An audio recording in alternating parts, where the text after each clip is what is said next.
pola makan yang salah tuh misalnya begini.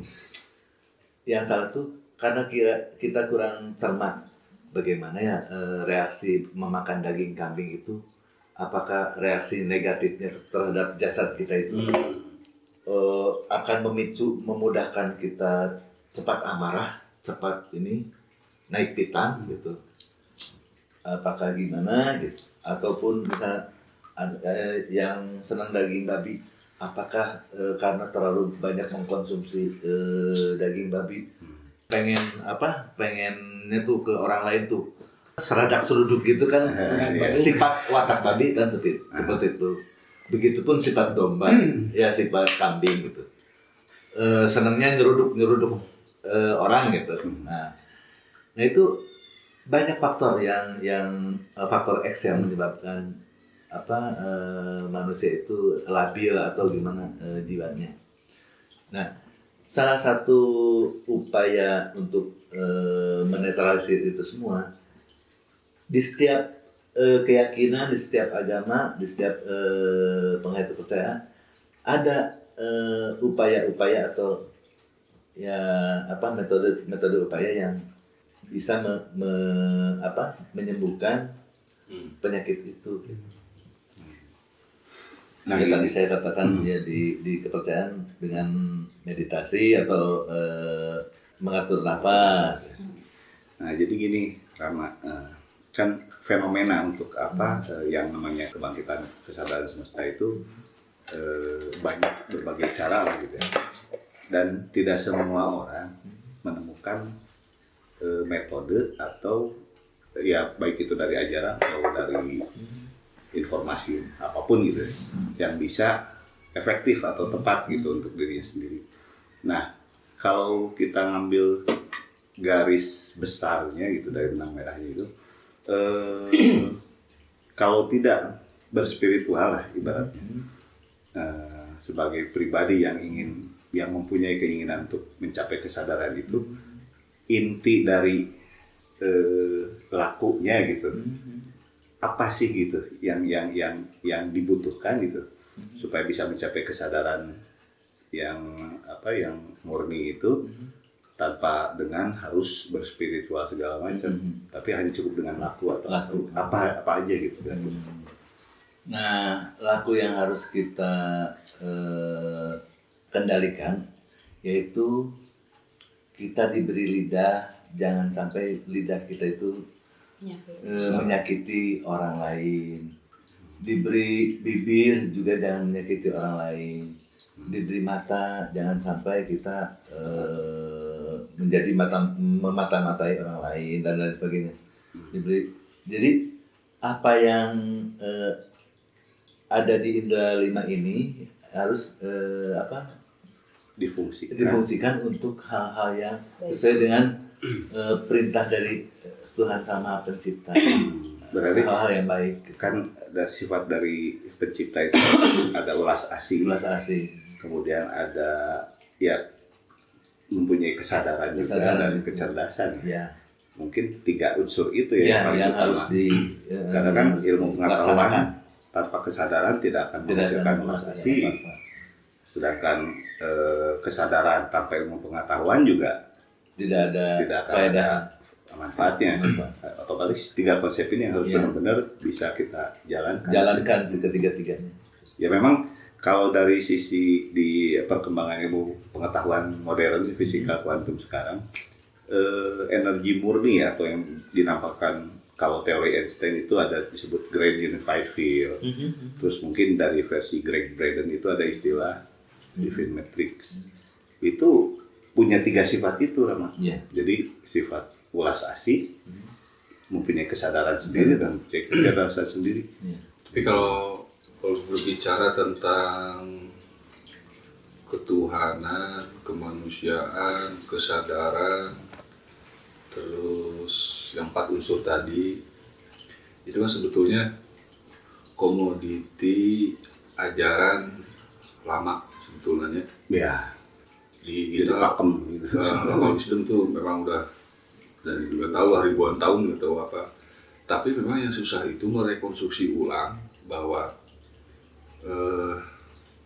Saya setuju dengan pertanyaan kamu yang sebetulnya semua itu kan berawal dari panca indera sebetulnya. Karena panca indera itu yang menjadi guru awal sampai usia 4 tahun 5 tahun. Ya, meskipun tingkat kesadarannya itu belum, tapi panca indera sudah merekam segala peristiwa di lingkungannya. Betul, yang menjadi pertanyaan kan begini, Rama Anom dikarenakan berada dalam lingkungannya seperti ini, kondusif ya. Kondusif, luar dalam, ajaran ke dalamnya juga komplit lah ya, Rama. Nah, ini untuk mengaplikasikan ke masyarakat publik yang memang beragam, lingkungannya juga beda, penangkapan panca inderanya juga beda. Memang tidak ada keharusan harus sama, tapi minimal harus merekonstruksi ulang bahwa ajaran ini itu harus dirunut dari nol sampai menginjak berapa masuk. Nah, tatanan itu kan sebetulnya sudah ada tadi Rama Anom.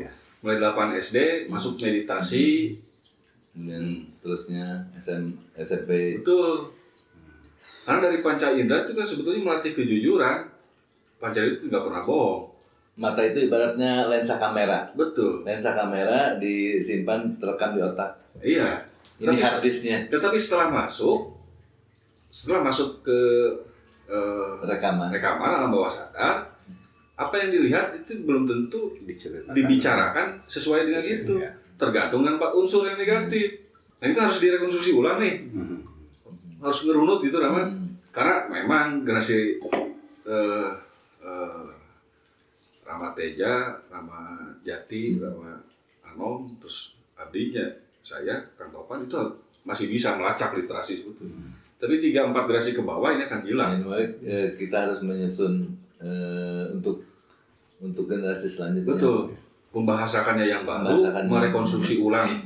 Jadi memberikan pemahaman ajaran itu tentang kesadaran itu dari basic, dari awal. Dari zaman itu kan ya dalam ilmu kesehatan juga masa emas manusia itu dari 0 tahun sampai 4 tahun, 5 tahun lah. Masa emas. Betul. Masa emasnya manusia 0 sampai 5 tahun. Sampai 7 masa emas. Jadi rekaman-rekaman yang bisa terserap oleh individu anak itu masa keemasannya di situ.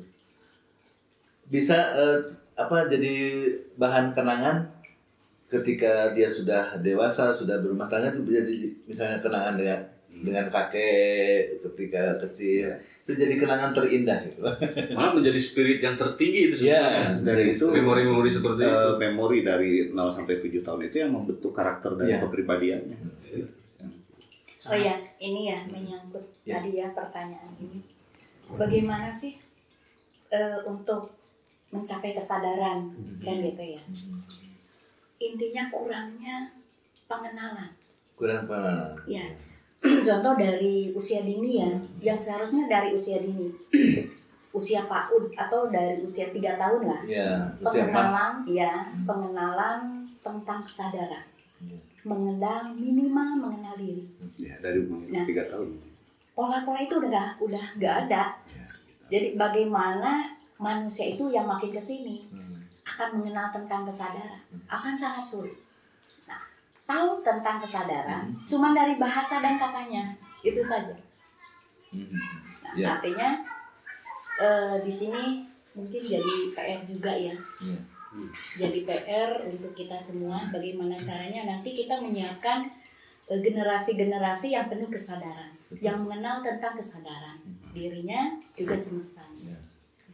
Jadi menurut hemat saya setelah dari pengalaman hidup saya yang saya alami, walaupun saya tinggal 0 tahun sampai 14 tahun dengan kakek, tetapi saya tidak lepas dari ASI itu yang menurut ibu 2,5 tahun. Nah, ketika mana saya sedang diberikan ASI dan ibu saya bersenandung, itu ada getaran kehalusan sendiri antara sang bayi saya yang dipeluk di dalam dekapan ibu, itu akan menjadi sebuah kata Ya, emosional. tuntunan sebagai sebuah bibit getaran yang baik juga. Iya, getaran welas asing. Jadi kehalusan perasaan itu bisa diserapnya dari ketika sedang disusui gitu. Saya waktu 0 tahun sampai 2,5 tahun lah gitu. Kan kadang suka ada lagu tradisional gitu ya. Ya contohnya neleng nengkung. Nah, getaran suara yang kan kuping bayi itu menempel di sini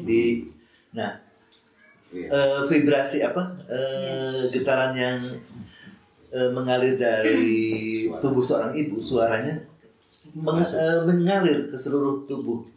Mengalir ke seluruh tubuh, dan itulah dari awal mula terbentuknya karakter dasar. Karakter dasar seorang manusia. Nah, itu harus ada sebuah buku yang mengingatkan kembali masa keemasan seorang anak balita itu dari 0 tahun sampai 8 tahun. Ketika manakala, cobalah ayo ibu-ibu yang sedang hamil, sedang menyusui, marilah kita untuk mencetak generasi-generasi penerus ke depannya memiliki kehalusan karakter yang bagus. Itu sambil diberikan senandung. Baik di Padang juga ada untuk menimang bayi itu, lagu Padang ada, di Sunda ada, di Jawa ada. Ketika seorang ibu sedang menggendong bayinya itu kan, antara vibrasi atau getaran di dada itu kan teraliri ke sini, ke telinga. Dan si bayi itu ya, kita pada saat bayi itu langsung tidur lelap, tapi walaupun dalam keadaan tidur itu antara hubungan ibu dan anak itu sangat kental, sangat kuat gitu. Ya kalau dilihat dari yang percobaan dulu Masaru Emoto itu ya, tentang bagaimana lingkungan maupun suara bisa mencetak struktur molekul air gitu. Nah itu juga kan karena manusia juga dominannya dengan cairan. Darah, cairan. Itu kan molekul-molekul darah tuh terisi energi gitu, energi. Teraliri gitu. Energi dari senandung seorang ibu gitu. Itu juga akan mempengaruhi vibrasinya, getaran dari suara itu mempengaruhi tubuh bayi. Dan karena bayi itu kan istilahnya masih baru gitu ya, format baru. Manusia itu belum banyak terpengaruh frekuensi-frekuensi yang bersifat kurang baik lah gitu. Nah, ketika dari awal sudah ditanami itu, dibentuk struktur molekul baik yang sel darah maupun apapun yang di tubuhnya itu, terutama kan pembentukan tulang juga masih dalam proses gitu. Jadi belum mengeras. Tapi ketika nanti setelah tumbuh dewasa, struktur molekulnya sudah baik, sudah berproses gitu ya. Ketika keras pun juga memang udah jadi baik gitu. Ini masuk ke dalam sains mungkin ya. Dalam senandung memberikan efek karakter. Ya. Pembentukan karakter. Tapi bukan berarti kita tidak menyukai dangdut, pop, reggae, metal. Yang menjadi masalah di kita itu tidak mampu menselaraskan di saat apa yang kita kerjakan. Tapi memang kalau efek dari musik lain, dangdut, metal itu memang struktur molekulnya juga kurang baik. Betul, Mas Fadli kan dia. Keterangan tadi Rama Ano harus ada alasan yang jelas. Dalam senandung itu bermain di frekuensi mana? Yang masih mau siapa? Masaru Emoto. Pemahaman itu di frekuensi mana? Publik biar tahu frekuensi itu yang untuk bisa, ya kan? Jadi ulah nebikeun ka keterangan siga kieu punya asumsi di luar kulantaran kudu senandung nanu sekian ya hertz misalnya. Dangdut pop music mah tuh bisa itu mana. Nah, itu kan kefanatikan anu ngabaku. Sementara kalau yang bisa menempatkan di mana saat kita berhubungan secara pribadi dan anak pakai frekuensi itu. Memang ada dua maksudnya kan dari frekuensi itu, dari gelombang itu ada dua penyebab berpengaruhnya terhadap apa yang terkena frekuensi itu. Pertama dari frekuensi hertznya. Jadi memang seperti musik lah gitu. Musik yang dulu itu kan zaman musik klasik seperti Mozart, Sebastian Bach, Beethoven segala macam. Kalau di sini instrumen kecapi gitu. Itu komposisi bukan komposisinya, tone frekuensinya itu A sama Lebih dengan halus. di A sama dengan 432 Hz, 432 Hz itu kan. Kemudian ketika zaman Nazi, Jerman, Hitler, ada menteri propagandanya Joseph Goebbels kalau nggak salah. Dia merubah dari 432 Hz yang dipercaya sebagai frekuensi alam semesta, harmonis dengan alam semesta, dirubah jadi 440, A sama dengan 440. Sehingga ketika terdengar oleh manusia, itu ada istilahnya ada fals gitu, ada ketidakharmonisan dengan frekuensi semesta, sehingga manusia jadi mudah dipengaruhi dengan unsur-unsur negatif. Memang ini dianggap sudah sains, tapi sebenarnya secara semiotik gitu memang memang terbukti gitu, struktur molekul yang berdasarkan getaran 432 Hz itu berbeda dengan yang 440. Nah, pertama kan dari frekuensi, yang kedua dari rasa, gelombang rasa itu, rasa belas asih ibu gitu, ketika manusia anak itu juga sangat mempengaruhi struktur molekul gitu. Jadi perkembangan mental anak akan terpengaruh. Jadi memang ada dua gitu.